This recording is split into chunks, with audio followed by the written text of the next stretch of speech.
Real মাদ্রিদের ফ্যানদের জন্য একটি সুখবর, কারণ মনে হয় না বিনি এবার রিয়াল মাদ্রিদ ছেড়ে আর আর্সেনালে যোগ দিবেন এই বছর।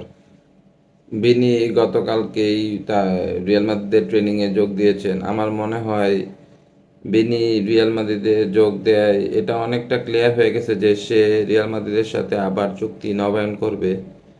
আর্সেনাল ফ্যানদের জন্য একটি হতাশাজনক ব্যাপার, কারণ তারা যদি বিনিকে এবছর নিতে পারতো তাদের দলে, তাহলে প্রিমিয়ার লিগ মোটামুটি তাদের জন্য কনফার্ম হয়ে যেত।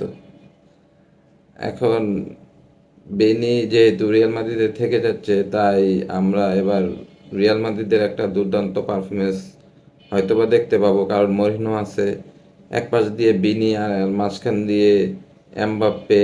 এই দুইজনের জুটিটা দেখার জন্য এবার সবাই অধীর আগ্রহে বসে থাকবে। বিনি এবং এমবাপ্পে দুজনেই এবার ওয়ার্ল্ড কাপটা শেষ করেছে তাদের ফর্মের তুঙ্গে থেকে।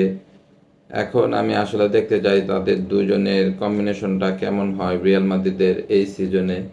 এছাড়াও রিয়াল মাদ্রিদ আরেকটা খুব ভালো একটা সাইনিং করেছে, মার্ক কুকুরেলা। তার সাথে বিনির কম্বিনেশনটা দেখার মতো হবে আমি আশা করি, কারণ স্পেন এবং ব্রাজিলের যেই কম্বিনেশনটা হয় সেটা আসলে সত্যি অসাধারণ হয়।